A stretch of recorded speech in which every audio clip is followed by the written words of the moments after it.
Hi, I'm Kelly. As a life coach, I've noticed that the work I do with people isn't about their relationships or their jobs. It isn't about their kids or even how to find a way to get all the laundry done. All the work we do together centers around finding the answer to one simple question. What does it mean to live a fulfilled life? Join me as I explore this question and more in conversation with others in the Fulfilling Life interviews with me, Kelly Dahl, as your host. Hello, it's Kelly, and I am here with Emelie Archer today to talk about what it means to live a fulfilled life. And Emelie and I met a few years ago, right? I can't even remember how many. It seems like just yesterday and a complete lifetime or lifetimes ago that we first got to know each other. So it's great to talk with you again, Emelie, especially about this topic of fulfillment, which I know is a big part of the way you live your life. So thank you for being here. And I would love for you to introduce yourself to everybody and share about your work. Absolutely. Well, thank you so much for having me. Like you said, I'm Emelie Archer, and I'm a poet, and I curate a website called forbiddenlife.org. And in it, I explore my journey to my definition of a fulfilling life, which is a forbidden life. And I explore the journey that's taken me to this place where you would see over time a massive transformation in who I am, how I present myself in my relationship, in my lifestyle circumstances. You know, my whole life has flipped on its head in the best way possible in the last few years because of some specific lifestyle choices that I've made and decided to remain in integrity with. And that journey is really fun to explore. I write some very vulnerable blog posts. I write poetry. I do videos. I interview people. I host guest posts. It's becoming quite the forum for what I call forbidden conversations. So it's been a blast, and it's been crazy and beautiful, and I wouldn't change any of it, even if some of it wasn't so pretty or very easy. And that's what I'm up to these days. I have a 3-year-old who is right now in preschool, and we were just talking about our mutual Lego collection. So I'm a mom, and so I work full time. I work from home with my husband. We also do some design work, and life is just good. Life is very good. Yeah, you know, and you exude that, which is contagious and great to be around. And I usually start with the question of what does it mean to live a fulfilled life, but I want to shift it a little bit for you and from what you were saying, and just how is a forbidden life a fulfilled life? So to help you to sort of intersperse those two words together for you. Absolutely. Well, for me, let me define what a forbidden life is, and then I can talk about what that means in regards to fulfillment. Forbidden life is one in which you are giving yourself permission to go after all of the things that you were afraid to admit you wanted. So all of the things that you were forbidding yourself, you know, whether it's loving yourself, whether it's a really meaningful relationship, whether it's even believing that that's possible, you know, all of those barriers that we put up against having the right life because we don't believe it's possible or believe that we're worth it. When you start to overcome those barriers and knock them down because it's your responsibility and yours alone, then you start living what I call a forbidden life. And that becomes very, very fulfilling because it's much more in alignment with who you really are. There's a few requirements to what a forbidden life is and what I see as being important components of fulfillment, and we'll talk about that later, I'm sure. But it's so important to give ourselves permission to really show up because there's no one else holding us back but ourselves. And when you realize that, you know, there's a huge weight that comes with it because you're like, oh my gosh, this is a huge burden and a huge responsibility, and God, it's up to me. But it's also a sense of freedom and lightness because it's up to me. Like, well, that means I can do it, you know? So if there's nothing holding me back, then I can do anything that I want. And you have to have the right intention, of course, but you know, it's a beautiful thing to live a fulfilling life and a forbidden life. It's not easy, but it's massively important, not only to your personal evolution and you know, fulfilling your purpose, but also in living a life of compassion and making the global impact that we all feel like we want to make. Definitely. And, it's so true that it's you that can hold you back more than anything else. Even though I know I'm learning more and more, these voices that I hear in my head that have assigned to people, real people in my life or imaginary people in my life, they're all me. That's right. Nobody else. It's not those other people. Yeah, it's like I often talk about my mother's voice being in my head because she has assigned me a specific place and role in life. And when I go outside the bounds of that, when I start to push my own edges and expand, beyond who I used to be, then I hear my mom's fears in my head. And it's like, okay, I know those aren't mine, but it's my responsibility to not listen to them because they're still in my head. Like, even if it's her voice, I'm the one who's hearing it, and I'm the one who can choose to listen to it or not. And, it really is up to us.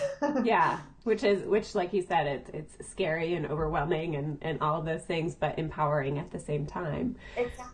So what are some of the things that you do, Emelie, on a daily basis, or just as far as the way you see the world or your practices, to make sure you are living a fulfilled life or this forbidden life? Yes. Well, I have some real grounded, daily practices that I do, like meditation, and I actually work with my chakras, which might sound totally crazy to some of your viewers and maybe not at all to others. But I really believe that working with your energy system and understanding how that works can totally change your life. It certainly has changed mine. And so I commit to continuing that practice, and I meditate every single day. But the mindset approaches, I think, are also equally important. And for me, there's three key things that I do and I keep in mind when I'm making decisions or trying to figure out what to do next. And the first thing that I think is key to having a fulfilling life, or in figuring out what that is for you, is availability. I think that without being open and receptive to the right thing happening, that it can't happen. You have doubts, you have fears, and when those take the forefront, you're not available for your right life. So it's your responsibility, which is the second thing, your personal responsibility to overcome those blockages and to make sure you're really available and really showing up. Without that responsibility piece and without being available, how the hell are you going to have your right life? It's right. Impossible. It's totally impossible. And that was key for me because for a long time I wasn't available. I was looking outside of myself for everything to fulfill me, like the right wardrobe, the right body, the right husband, the right house, the dog, the fence, the beach house, everything. And I had what everyone would think of as being a great life, and I was still deeply unhappy. And until I made myself available by saying, you know what, I'm admitting this isn't what I want. This life that I built is unfortunately not the right life for me. And now I have to take responsibility to change it. But in order to do so, I have to be available for what needs to show up. And that may be information I don't want. Like, I need to get a divorce. I need to move to a different town. I need to start over. And, that's scary information. But if you're available to it and you're responsible for taking action on it in a loving way, then you really can make things happen for yourself in the right way and not cause damage in your wake. And the third piece, it's so important, is keeping in integrity. Mm-hmm. Because you've got to identify what your personal truth is and then stay in alignment with it. And that's really, really difficult, especially when your decisions are controversial, when people are confused, when they're calling you names, when they're upset and they're in pain. It's very hard to not apologize for yourself. And that's not an integrity. So when you are standing in integrity and you're strong and you've taken responsibility for your emotions and you're putting the responsibility for other people's emotions back on them, and you're available for the right things to happen, then that is a magic recipe for things to unfold the way that they should, to unfold in a way that feels good. And it's a very difficult way to live, but I have no other option at this point because I've seen the results. Yeah, once you taste it, you can't go back, right? No, you can't. I mean, it's just like that first potato chip, right? You're like, this is delicious. I'll just have one. And then you're like, the whole bag's like, Right. And pretty soon, with potato chips, you might weigh 300 pounds, but with this, you have a fantastic life. So, Right. Your life is full, not your hips, maybe, right? With the potato chips. Exactly. But I think too, Just being open to admitting that even this life that looks perfect to other people, it's it's okay to say that doesn't feel good to me. I need something different. So Emelie, what are some of the things that get in your way of living this fulfilled life at this point? I know in the past there were a lot of things that were getting in your way, which caused this movement to happen to where you are living this really fulfilled life. But now, in the present moment, what are some things that get in your way? I still find myself falling into old emotional patterns. So, what I mean by that is I will find myself being confronted by old jealousy, old doubt, old fear, stuff that I thought I had erased and conquered long, long ago. And I think that the reason that that is that as you get involved in a very, very aligned relationship, I have totally found my soulmate. And when you are with someone like that, they bring up all sorts of stuff that you thought was going on because you are cleaning yourself out to be fully available to this relationship. And so they basically force you to look at your shit. I apologize for the swearing, but it's really true. Like, they make you look at the compost inside of yourself, and you are forced to turn it into fertilizer for something better instead of allowing it to weigh you down and poison you from the inside out. So, a lot of people think that when you find your soulmate, that everything is perfect and you're happy all the time and it's total blissful. And yes, that is true a lot of the time. It's fantastic.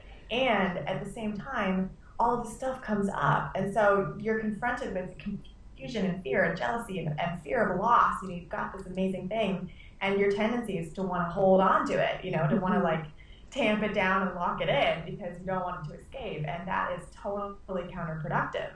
So, you have to kind of forge a new way of relating to your partner in a way that's committed, but not ownership. Like, it's a totally different concept of love. And so all your old stuff comes up, all patterns. I was married before, so a lot of my patterns about how I talk about money and when I perceive my husband is going to say about money. And, my ex-husband reacted one way, and my husband now is like, totally different, and yet I still have these like, I can't say this because he's going to think I'm this certain type of person, and then I have to remind myself, no, that's not true. That's an old story.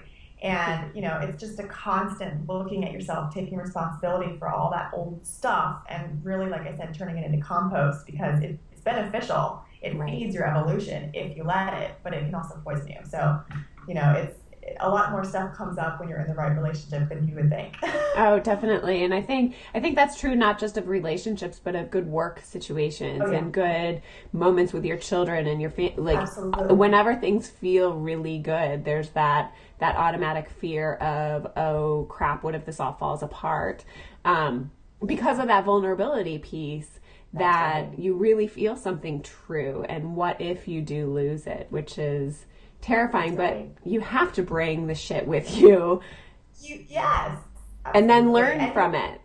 Yeah, and it's like you're going to lose everything, and yet there's nothing to lose, right? So it's like it's remembering that we can't ever lose those really good things. We can't lose love because we are love. We can't lose our children because they're part of us. Like, there's nothing to be lost, and yet at some point we will transition into another state. We will die. Somebody we care about will die. And so we will lose everything. So it's like, there's nothing to lose and we will lose everything. So then knowing that and living in that space of in-betweenness, you're really free to just love. And it's a beautiful thing. It's so beautiful. And it makes you feel safe, because if there's nothing to lose and everything to lose, then what is there to fear? Yeah. It's a beautiful paradox. It is.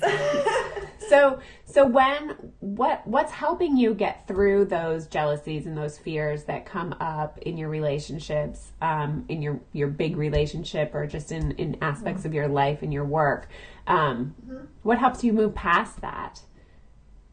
Meditation really, really helps. And also just recognizing that whatever it is I'm feeling, whether it's good or bad, whether it's challenging or not, is my deal. Like, it's up to me to look at why I'm feeling that way and to address whatever issue that it's bringing to light for me, that it's not the other person's fault. You know, anything that your partner does, anything that your clients do, anything that your people say on your blog, any way that people respond to you is their deal. And what you say is your deal, and what you're feeling is your deal. And so I always have to bring it back to myself, and I always do. And it helps me shift out of that very easy place of blame and come back to saying, okay, so I feel this way. This is not something that he's doing, that my client's doing, that whatever else is in, forcing on me. It's me putting it on myself. And that gives me the responsibility and the permission to go ahead and fix it and to see what it is. And I know that the more I look at these things with an open heart, loving myself for the process, that the quicker I can evolve past it.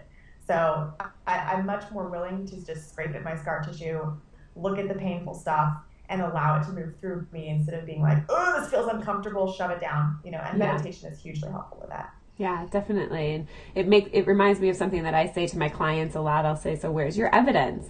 Because we have all of these experiences where we're thinking something, or we're making all these assumptions about other people and how they're reacting to us or what they might be thinking. And it's all inside of us. We're like creating these stories that just keep rolling on. And to stop and look for the evidence can help you to clarify the fact that this is my stuff, or this is something I'm assuming. I need to figure that out with the person or in the situation. Right. Communication is key, right? You live in fiction so much of the time, and then you realize that what you were thinking was so far from the truth, and you've been suffering over it, for X amount of time. And we can erase the fiction except on our bookshelves if we are willing to communicate and allow space for that to happen by showing up truthfully, and then by allowing our partner's truth to be communicated to us without taking it personally. It's really, really important. Yeah, it's huge. And, it's so simple, but it's so revolutionary in a lot of ways, too. I grew up in a home that didn't talk about much of anything, the waspy stereotypes of you just don't talk. So it's a battle for me almost daily to say some things that I want to say. But with that communication, there's so much freedom, and there's so much more peace, too. Even if sometimes what you're saying comes out as yelling. The result is more peaceful than keeping it inside.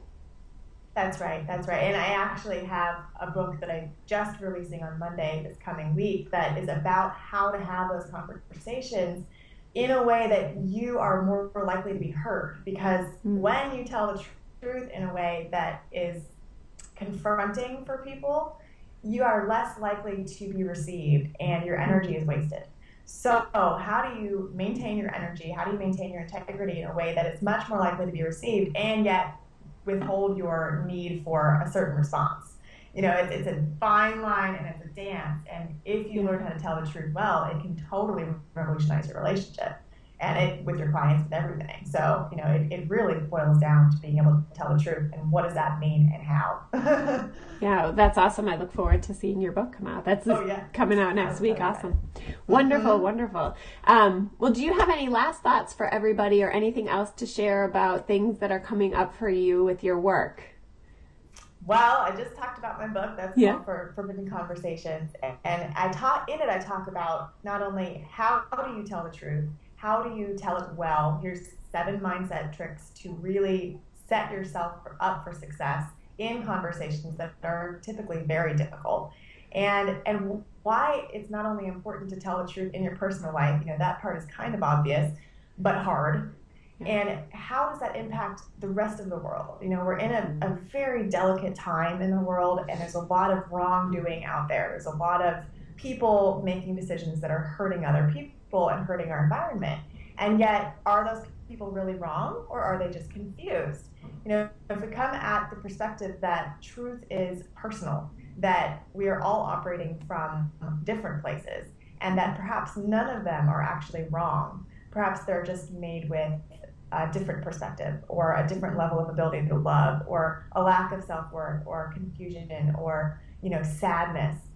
Then we have so much more compassion and empathy for people, on a global scale and on a local scale, in our homes and in our towns. And when each of us learns how to tell the truth in a specific way without attaching to agreement or everyone being on the same page, then all of a sudden no one's wrong. And when no one's wrong, there's no reason to fight anymore. So I believe that when we learn to tell the truth at home in a way that's, like I said, without attachment and in a way that's lovingly communicated, then that is actually the fuel for a revolution in our whole entire paradigm. So let's start at home. And let's start with 7 very simple things that you can do right away. So, in 29 pages, you have the keys to start a revolution. Sounds pretty exciting to me, and I am most definitely really excited about that. So that's coming up. Of course, I'm taking clients for relationship coaching, sex therapy. I do some very fun work in the world, and it's great. It's great to serve people like this so that at home, they're happier, more fulfilled, living their forbidden life and giving themselves permission. And then, here we are one by one changing the world. That's where it starts. That's right. That's right. It seems simple, but it's really not. And it's, it's the ripple effect, which is huge. Absolutely. Really huge. Absolutely. Thank you so much. I knew without a doubt that it was going to be wonderful to talk to you about living a fulfilled life. And you have proved it true. So thank you very much. You're so welcome. Thank you for having me. All right. Thank you so much, Emelie. Thanks, Kelly.